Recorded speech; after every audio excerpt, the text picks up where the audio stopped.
ప్రభువైన యేసుక్రీస్తు పరిశుద్ధ నామములో ఈ పాడ్కాస్ట్ ద్వారా వాక్యం వింటున్న ప్రతి వారికి నా హృదయపూర్వకమైనటువంటి వందనాలు. దేవుడు మిమ్మల్ని దీవించునుగాక. లూకాసు సువార్త 21వ అధ్యాయము 33వ వచనం.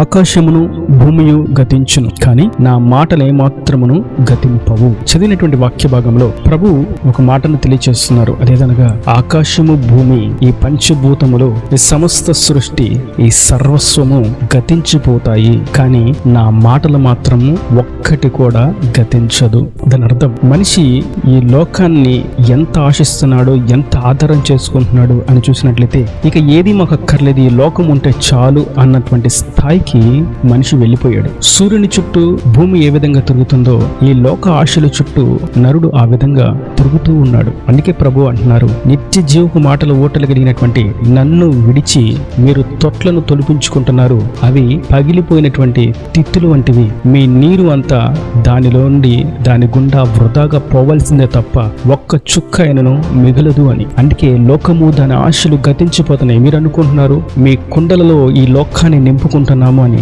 కానీ ఆ కుండ పగిలిపోయినదై ఉన్నది. ఆ కుండలో మీరు దాచుకున్న సమస్తము ఒక్కొక్కటిగా జారిపోతూ పూర్తిగా కనుమరుగైపోతూ ఉన్నది. కానీ నేను చెప్తున్నటువంటి నా మాటలు మాత్రం ఒక్కటి కూడా గతించదు. ఆయన మాటలు అనగా ఆయన వాక్యము అనగా ప్రభువైన యేసుక్రీస్తు, కుమారుడైనటువంటి క్రీస్తు అనగా తండ్రి అయినటువంటి దేవుడు. ఎల్లకాలము మరణించక గతించబోక ఆ మాట నిలుస్తుంది అనగా ఆత్మ యొక్క శాశ్వతత్వము, తండ్రి కుమార పరిశుద్ధాత్మ యొక్క త్రిత్వమును గురించినటువంటి మాట ఇక్కడ మనకు తెలియపరచబడుతుంది. అందుకే ప్రభు తేటగా చెప్తున్నారు, ఈ లోకం మీద మీరు ఆశలు పెట్టుకోవద్దు. లోకం మీద ఆశలు పెట్టుకున్న ప్రతి వారి జీవితం దుఃఖ సాగరంలోనే ముగిసింది. దానికి సరైనటువంటి ఉదాహరణ మనం చూడాలంటే ఆదికాండం 7వ అధ్యాయంలో మనం చూస్తాం. అక్కడ నోవాహు దినములలో ప్రభు పంపించినటువంటి జల ప్రళయం. ఆ జల ప్రళయంలో సమస్త పక్షులు, సమస్త జంతువులు, జీవులు, మృగాలు, మనుషులు సమస్తము కూడా మరణించెను అని మనం చూస్తాం. దాని అర్థం ఈ లోకంలో వారు పాపమును మునిగిపోయారు. నోవాహు ఎన్ని సంవత్సరాలు దేవుని ప్రేమను, దేవుని రాకడను, ప్రళయమును గూర్చి, తీర్పును గూర్చి, ఉగ్రతను గూర్చి ప్రకటిస్తున్న ఒక్కళ్ళు కూడా చెవి యొగ్గక వారి స్వలాభాల కొరకు, స్వార్థాల కొరకు, వారి కోరికల కొరకు, వారి భోగాల కొరకు, వారి సుఖాశక్తుల కొరకు పరిగెడుతున్నారు. వారి కడుపు కొరకు, వారి నేత్ర ఆనందము కొరకు, వారి యొక్క శరీర కోరికల నిమిత్తం పరిగెడుతూనే ఉన్నారు. నోవాహు చెప్తూనే ఉన్నాడు, ఆ లోకము దాని ఆశలు గతించిపోతున్నాయి, దాని వైపు మీరు పరిగెత్తకండి, దయచేసి నేను కడుతున్నటువంటి ఈ ఓడలోకి ప్రవేశించండి. దేవుని ఉగ్రత ఈ భూమి మీదకి రాబోతుంది, జలప్రలయం రాబోతుంది, వర్షం కుమ్మరింపబడుతుంది, ఈ ఓడలోకి ఎక్కిన వారు రక్షించబడతారని ఎంత తేటగా, మృదువుగా, సాత్వికంగా సువార్తను ప్రకటించినప్పటికీ జనులు విననొల్లని వారుగా వారి యొక్క స్వార్థాల కొరకు, వారి శరీర కోరికల కొరకు ఆ నీతిమంతుడైనటువంటి నోవాహు చెప్పిన మాటలను ప్రక్కన పెట్టి, పెడచెవిన పెట్టి జీవించారు. వారు చేసినటువంటి ఆ యొక్క క్రియకు ప్రతిక్రియగా వారు మరణించిన వారుగా మిగిలిపోయారు. ఈ ఆకాశంని, ఈ భూమిని, దీనిలో ఉన్నటువంటి సర్వమును ఆధారము చేసుకున్నటువంటి ప్రతి వారి యొక్క పరిస్థితి ఆనాడు నోవాహు దినముల్లో జనులకు జరిగినటువంటి స్థితే వారికి జరుగుతుంది. అందుకే ప్రభు అంటున్నారు, మీకు ఎన్ని తెలియచేసినా ఇంకా లోకము దాని ఆశల మీదే, కోరికల మీదే మీరు వాంఛను, మీ హృదయమును నిలుపుతున్నారు. అది సరికాదు. కొందరు చూస్తూ ఉంటే వారి ఉద్యోగానికి ఇచ్చినటువంటి విలువ, వారి వ్యాపారానికి ఇచ్చినటువంటి విలువ, వారి కుటుంబ సభ్యులకు ఇచ్చినటువంటి విలువ దేవుని వాక్యానికి, దేవుని సన్నిధికి, దేవునికి ఉండనే ఉండదు. నేను శాశ్వత కాలం ఉండేవాడను. శాశ్వతమైనటువంటి వాటి మీద మీరు దృష్టి ఉంచినట్లయితే మీరు శాశ్వతమైనటువంటి దీవెనలో పొందుకుంటారు. శాశ్వతమైనటువంటి రాజ్యములకు వారసులుగా మార్చబడతారు. మీరు అశాశ్వతమైనటువంటి వాటి మీద మీరు దృష్టి ఉంచినట్లయితే మీరు అశాశ్వతంగానే, అర్ధాంతరంగానే నరకంలోకి త్రోయబడతారని ప్రభు చాలా తేటగా తెలియజేస్తూ ఉన్నాడు. నేడు ఆయన మాటను మనం వింటూ ఉండగా, ఆయన శబ్దం మన వినికిడిలోకి వినబడుతూ ఉండగా, ఈ స్వార్థ శబ్దమును బట్టి ఆయన మీద మనం ఆశ పెట్టుకున్న వారంగా, నిత్యము నిలుచు ఆల్ఫా ఒమేగా అయినటువంటి ఆయన మీద మనం దృష్టి పెట్టుకున్న వారంగా, మనస్సు నిలిపిన వారంగా ఉన్నట్లయితే ఆయన జీవించినట్టే మనము శాశ్వత కాలము ఆయనతో పాటు జీవించగలము. మరొక విషయాన్ని వాక్యాన్ని మనం చూసినట్లయితే ఆదికాండంలోనే 19వ అధ్యాయంలో చూస్తాం సొదొమ గొమొర్రా యొక్క దుస్థితి. కానీ ఆ భయంకరమైనటువంటి ప్రాంతంలో, ఆ దేశంలో కేవలం లోతు మాత్రమే నీతిమంతుడిగా ఎంచబడి ప్రభు లోతును రక్షించడానికి తన దూతలను పంపించాడు. అక్కడ ఉన్నటువంటి జనులు ఎంత మూర్ఖమైనటువంటి వక్ర స్వభావం కలిగిన వారుగా ఉన్నారనగా, ఆ లోతు ఇంటికి వచ్చినటువంటి వ్యక్తులతో పాపము చేయడానికి కామాతురత కలిగిన వారుగా, వ్యభిచారము చేయడానికి సిద్ధ మనసు కలిగిన వారుగా, పాపానికి వారు పునాది వేయబడినట్లుగా, వారిలో నుండి పాపాలన్నీ పుట్టినయ్యా అన్నట్లుగా వారు నిలిచిపోయారు. ప్రభు వారి మీదకి అనగా ఆ దేశం మీదకి గంధకములను అగ్నిని కురిపించినప్పుడు ఆ దేశమంతా అగ్ని గంధకముల చేత కాల్చబడి నేటికి శిథిలావస్థలోనే ఆ ప్రాంతం నిలిచి ఉన్నది. దాని అర్థం లోకం మీదకి, లోక ఆశల మీదకి, లోక పాపాల మీదకి ఆశ పెట్టుకున్న వారు ఆ మందుకి, డ్రగ్స్ కి, మాదక ద్రవ్యాలకు, వ్యభిచారానికి, దొంగతనానికి, అబద్ధాలకు, మోసాలకు, అన్యాయాలకి, లంచాలకు, వడ్డీ వ్యాపారాలకు అంటుకట్టబడి వాటి మీద జీవితాన్ని జీవిస్తూ వాటిలో ఉన్న సంతోషాన్ని వెతుక్కుంటూ లాభాన్ని ఆర్జిస్తూ సుఖభోగాలను అనుభవిస్తూ ఉన్న వారి యొక్క స్థితి, ఆనాడు సొదొమ గొమొర్రా పరిస్థితి ఏ విధంగా ఉన్నదో నేడును అదే స్థితి వారికి దక్కుతుంది. అంతకు మించి వారికి ఏది దక్కనే దక్కదు. అందుకే ప్రభు అన్నారు, ఈ లోకములో ఉన్న వాటి మీద మీరు ఆశ పెట్టుకొనుకుని, మీరు ఈ లోకమును ఆశ పెట్టుకుని దాన్ని అనుసరించినట్లయితే ఈ లోకము దాని ఆశలు గతించబోతున్నాయి.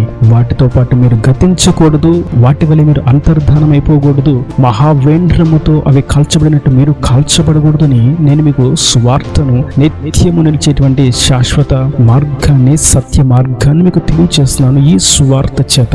ఇంకా మనం లూకా సువార్తలో కూడా చూస్తాం, ధనవంతుడు లాజరును కూర్చున్నటువంటి విషయం. ధనవంతుడు వాక్యం వింటున్నాడు, కుటుంబాల్లో వాక్యాన్ని వినిపింపు చేస్తున్నాడు, సువార్త సభలు ఏర్పాటు చేస్తున్నాడు, క్రిస్మస్ ని సెలబ్రేట్ చేస్తున్నాడు, ఈస్టర్ ని సెలబ్రేట్ చేస్తున్నాడు, అన్ని పండుగలు చక్కగా జరిపిస్తున్నాడు.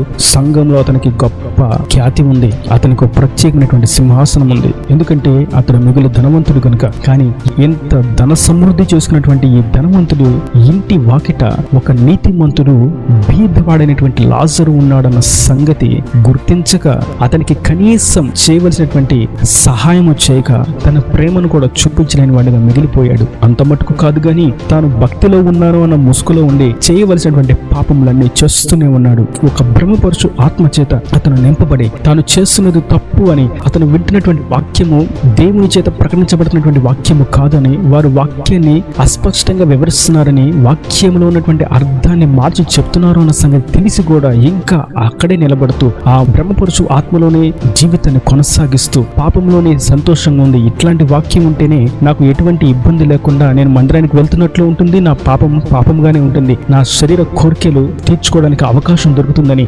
అదే పరిస్థితిలో జీవితాన్ని కొనసాగిస్తూ ఉన్నాడు. చివరకు ఒక దినం వచ్చింది, అతని చివరి దినం. అతడు మరణించి ఈ భూమి మీద కన్ను మూసిన తర్వాత అతను అనుకున్నాడు, నేను మందిరం కొరకు, దేవుని కొరకు ఎన్నో చేశాను, నేను ధనవంతుని కదా, నాకు ఇక్కడ గొప్ప ఖ్యాతి ఉంది, నేను తెలియనటువంటి నరుడు ఈ భూమి మీద లేడు, ఇప్పుడు నేను పరలోకంలో గొప్ప స్థాయిలో ఉంటానని అనుకున్నాడు. కానీ అతను మరణించిన తదుపరి అతను పాతాళంలో కనుగొన్నాడు. అది చూసినటువంటి ఆ ధనవంతుడు రొమ్ములు కొట్టుకుంటూ, గుండెలు బాదుకుంటూ ఏడుస్తూ ఉంటే, ఆ సందర్భంలో 16వ అధ్యాయము 25వ వచనంలో అబ్రహాం అంటాడు, కుమారుడా, నీవు నీ జీవిత కాలం అంతా నీకు ఇష్టమైనట్టు సుఖమును అనుభవించి అనుభవించితివి, అలాగునే లాజరు కష్టమును అనుభవించినని జ్ఞాపకము చేసుకును. ఇప్పుడైతే వాడు ఇక్కడ నెమ్మది పొందుచున్నాడు, నీవు యాతన పడుచున్నావు. చూసారా, లోక ఇచ్చల వైపు, పాపాల వైపు పరిగెడుతూ ఉంటే దేవుని సన్నిధిని అనుభవించకుండా, దేవునికి ప్రార్థన చేయకుండా, దేవుని ఆత్మతో నింపబడకుండా, దేవుని రక్తంలో కడుగబడకుండా ఉన్నట్లయితే ఈ లోకంలో ధనవంతులుగా సుఖించినట్లు ఉన్నప్పటికీ ఈ యాత్ర ముగించిన తర్వాత